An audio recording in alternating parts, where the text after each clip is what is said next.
नमस्कार दोस्तों, आज मेरे एक हाथ में 3 पन्ने की वो चिट्ठी है जो राज्यसभा के उपसभापति हरिवंश नारायण सिंह ने राष्ट्रपति को तब लिखी थी जब राज्यसभा में हंगामा मचा था। सांसदों ने माइक तोड़ी, रूल बुक फाड़ी और उसके बाद किसान विधेयक पास हुआ। सांसदों ने धरना दिया और उसके बाद भी जब सांसद नहीं माने तो ये 3 पन्ने की चिट्ठी लिखी। और दूसरे हाथ में आज का ये इंडियन एक्सप्रेस अखबार है। अखबार की ये लीड खबर है। खबर के साथ 4 तस्वीरें छपी है।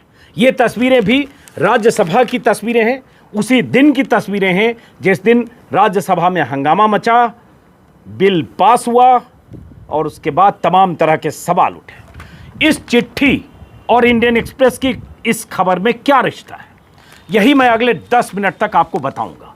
और इससे आपको पता चलेगा, कई बार जिसे आप बहुत जहीन मानते हैं, जिसे आप बहुत शालीन मानते हैं, जिसे आप बहुत विनम्र मानते हैं, जिसे आप बहुत सच्चा मानते हैं, जिसे बहुत यकीन करने लायक मानते हैं, उसकी बातों में भी झूठ होता है, उसकी बातों में भी आडंबर होता है, उसकी बातों में भी सत्ता से करीबी रिश्तों की वजह से सच पर पर्दा डालने की कोशिश होती है।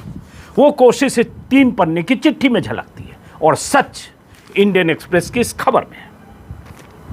तो पहले खबर से शुरू करते हैं दोस्तों। खबर क्या है? इंडियन एक्सप्रेस ने आज छापकर बताया है कि जिस दिन राज्यसभा में किसान बिल पास हो रहा था, पास करने की कोशिश हो रही थी और उसके बाद पास हो गया, उस दौरान क्या हुआ। इंडियन एक्सप्रेस ने आज बताया है कि किस तरह से उपसभापति ने, सरकार ने, प्रधानमंत्री ने, दर्जनों मंत्रियों ने किस तरह से झूठ कहा कि संसद में, राज्यसभा में जो स्थितियां थी उसमें मत विभाजन की जो मांग कर रहे थे सांसद, वो अपनी सीट पर नहीं थे, हाउस ऑर्डर में नहीं था। और सरकार ने जो कोशिशें की कि सदन में बिल पास हो जाए और उपसभापति ने जिस ढंग से ध्वनि मत का सहारा लिया, इसमें कहीं से कुछ गलत नहीं था, सब कुछ रूल बुक के मुताबिक था। लेकिन इंडियन एक्सप्रेस की इस खबर ने पोल खोल दी है हरिवंश नारायण सिंह की, उपसभापति की, सरकार की मंशा की, सरकार के तमाम दावों की, और किस तरह से रूल बुक के पन्ने फाड़े विपक्ष ने, लेकिन रूल बुक की धज्जियां उड़ी आसन से। यही तो एक्सप्रेस ने आज छापा है, ये मैं बताता हूं।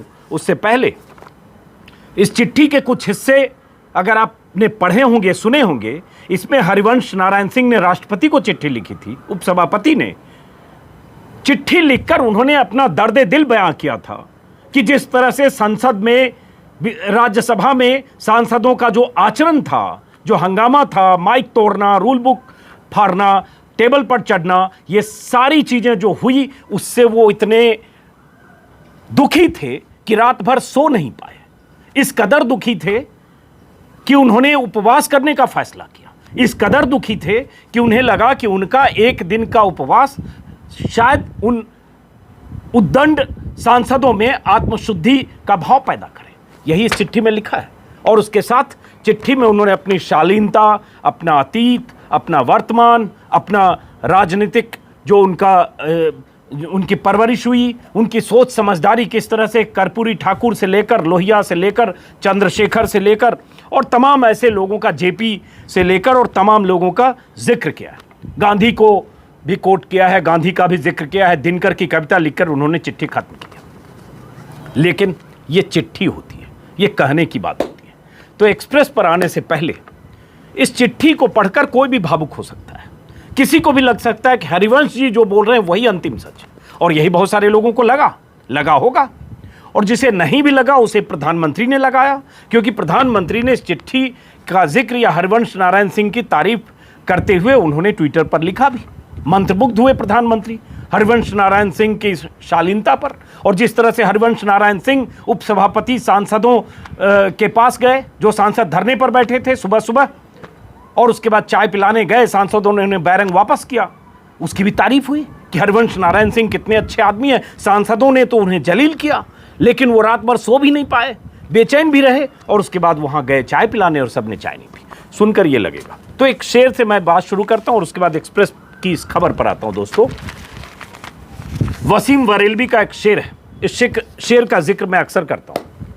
वो झूठ बोल रहा था बड़े सलीके से, वो झूठ बोल रहा था बड़े सलीके से, मैं एतबार न करता तो और क्या करता। वो झूठ बोल रहा था बड़े सलीके से, मैं एतबार न करता तो और क्या करता। हरिवंश जी की चिट्ठी अगर पढ़ेंगे तो आपको लगेगा कि एतबार करने के अलावा इसमें कोई उपाय नहीं है। कितने दिल की बात, दिल की गहराइयों से, कितनी ईमानदारी से लिखी गई। लेकिन जो सच इंडियन एक्सप्रेस ने छापा है। इंडियन एक्सप्रेस की खबर क्या है दोस्तों? हेडलाइन है, हेडलाइन को अगर पढ़ेंगे और 4 तस्वीरें हैं। हेडलाइन क्या कहती है, इस सुर्खी क्या कहती है?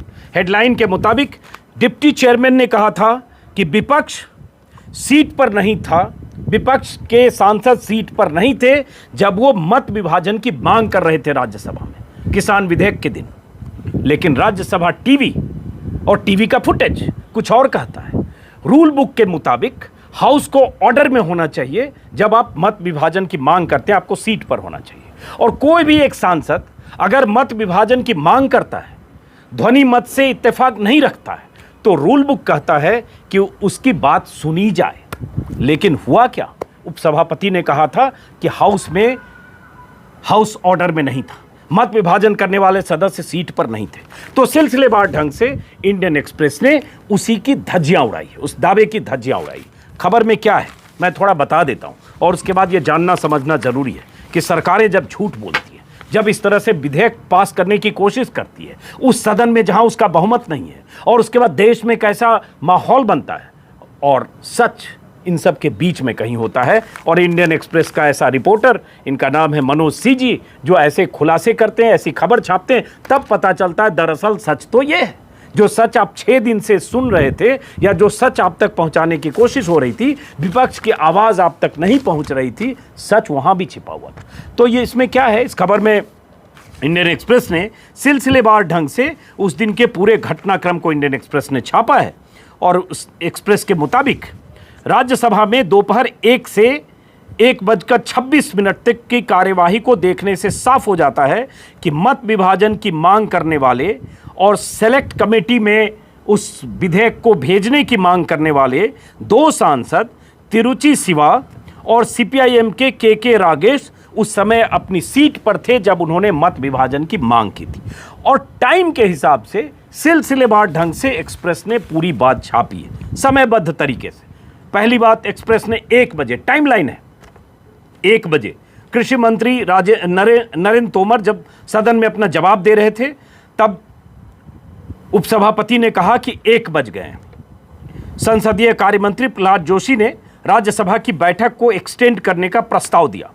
उपसभापति ने पूछा कि क्या सदन बिल डिस्पोजल करने तक बैठने को तैयार है। ये 1 बजे की बात है। सदन की कार्यवाही को तब जयराम रमेश और कांग्रेस के सदस्य आनंद शर्मा ने कहा कि सदन की कार्यवाही को सोमवार तक टाली जाए, सोमवार को रखी जाए। डीएमके सांसद तिरुचि शिवा और तिरुचि शिवा ने भी उपसभापति से कहा कि सदन की राय ले ली जाए। तब उपसभापति ने कहा आम सहमति है, तोमर साहब आप कंटिन्यू करें। तोमर साहब मतलब नरेंद्र तोमर, जो कृषि मंत्री उस समय अपना जवाब दे रहे थे। 1:03 पर गुलाम नबी आज़ाद ने कहा अगर हाउस को एक्सटेंड करना है तो आम सहमति हो, क्योंकि ज़्यादातर सांसद हाउस एक्सटेंड करने के पक्ष में नहीं है और ये सोमवार को भी हो सकता है। इस तरह की बात गुलाम नबी आज़ाद ने की। आप सुनिए, एक एक चीज़ एक्सप्रेस ने छाप कर बता दिया है कि उससे साफ लग रहा है कि उस समय स्थिति क्या थी, और उसको तस्वीर के हवाले से एक्सप्रेस ने फिर छापा है, और उसके बाद तस्वीर राज्यसभा के फुटेज के हवाले से ही एक्सप्रेस ने साबित किया है। राज्यसभा का ही टीवी है, ऑफिशियल टीवी, और उसी से साबित हुआ कि ये सीट से मांग हो रही थी कि ध्वनि मत हो, और सेलेक्ट कमेटी की दोनों मांगे। डीएमके के तिरुचि शिवा अपनी सीट से ही विधेयक को सेलेक्ट कमेटी भेजने की मांग कर। टीवी फुटेज में दिखता है कि शिवा अपनी सीट पर खड़े हैं और हाथ उठाकर मत विभाजन की मांग कर रहे हैं। इसमें यह भी एक्सप्रेस ने लिखा है कि उस समय डेरेक ओब्रायन भी सेलेक्ट कमेटी भेजने की डेरेक ओब्रायन ने भी मांग की, और उसके बाद उसके बाद कुछ चीजें सुनाई नहीं दे रही है और उसके बाद ऑडियो बंद हो जाता है। जो 4 तस्वीरें इंडियन एक्सप्रेस ने छापी है, तस्वीर मैं नीचे लगा रहा हूं, इस तस्वीर में एक एक करके टाइम के हिसाब से इंडियन एक्सप्रेस ने छापा है कि 1:09 पर कैसे डिप्टी चेयरमैन ने कहा कि division should be made from seat, अपनी सीट से डिवीजन की बात करिए। 1:10 पर तस्वीर साफ है, आप नीचे मैं लगा दे रहा हूं तस्वीर। 1:10 की तस्वीर है जिसमें डीएमके के तिरुति सिवा अपनी सीट से ही मत विभाजन की मांग करते हैं। उसके बाद 1:11 पर सीपीएम के के रागेश भी अपनी सीट पर हैं, वो भी मत विभाजन की मांग कर रहे हैं और ये सारी मांग अनसुनी की गई। शोर शराबा हंगामा उसके बाद का है और यही एक्सप्रेस ने सिलसिलेवार, ये लंबी रिपोर्ट है, 1 मिनट बाय मिनट इसमें खबर लिखी गई है कि कब क्या हुआ। और उसी के बाद आपको पता है कि कुछ देर के लिए सदन की कार्यवाही स्थगित भी हुई और ऑडियो वीडियो सब म्यूट हुआ और ये सब तमाशा हुआ और उसके बाद फिर सदन वापस हाउस 26 मिनट के 1:26 पर फिर 15 मिनट के लिए सदन स्थगित होता है और उसके बाद विस्तार से इंडियन एक्सप्रेस ने छापा है।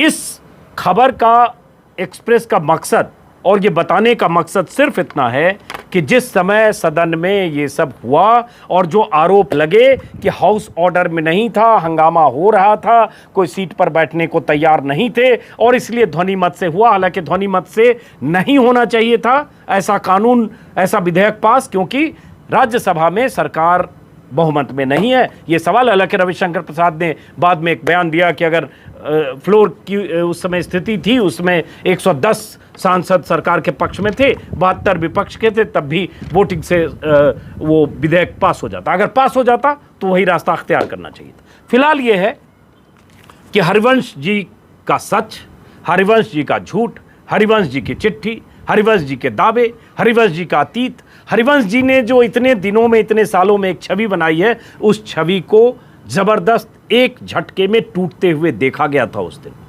पत्रकार रहे हैं हरिवंश जी, प्रभात खबर के संपादक रहे हैं, रविवार में रहे हैं और एक लंबा तजुर्बा पत्रकारिता में रहा है, लेकिन पता नहीं उनकी क्या ऐसी मजबूरी। पहले तो नीतीश कुमार के साथ करीब होकर राज्यसभा में पहुंचे, उपसभापति बने, दूसरा एक्सटेंशन मिला, लेकिन यह उम्मीद की जाती है कि एक पढ़ा लिखा बुद्धिजीवी आदमी जो पेशेवर नेता नहीं है, पेशेवर खद्दरधारी नेता नहीं है, कम से कम चेयर पर बैठा है, आसन पर बैठा है, तो आसन की गरिमा को बहाल रखेगा, पक्ष और विपक्ष दोनों को बराबर का मौका देगा, दोनों के साथ इंसाफ करेगा और गलत नहीं होने देगा। लेकिन हरिवंश जी के रहते, हरिवंश जी के उपसभापति रहते, जो कुछ राज्यसभा में हुआ उसने उस दिन उपसभापति की गरिमा को कलंकित किया है। सिर्फ इस चिट्ठी को लिख देने से, 3 पन्ने की चिट्ठी राष्ट्रपति को, हरिवंश जी मुक्त नहीं हो सकते कि वो रात भर सो नहीं पाए, उन्हें रात भर नींद नहीं आई, संसद में जो कुछ हुआ उससे उनकी आत्मा इतनी बेचैन हुई कि उन्होंने 24 घंटे का उपवास रखा, उन सांसदों की आत्मशुद्धि के लिए जो धरने पर थे, जिन्होंने हंगामा किया। लेकिन मुझे लगता है कुछ आत्मशुद्धि की ज़रूरत इस खबर के बाद, सामने आने के बाद, हालांकि तब भी जो लोग संसद में थे, राज्यसभा में थे, उन्होंने देखा और सवाल उठाए, कुछ आत्मशुद्धि की ज़रूरत शायद हरिवंश जी को भी है। फिलहाल इस वीडियो को ख़त्म करता हूं दोस्तों। मकसद सिर्फ इतना था कि जब कोई रिपोर्टर इस तरह से खबर लिखता है तो सरकार जिन चीज़ों को दबाने की कोशिश करती है, वहाँ से छन कर बाहर निकल कर जब ऐसी सूचना आती है तो लगता है कि हाँ, पत्रकारिता में भी अभी उम्मीद जिंदा है। नमस्कार।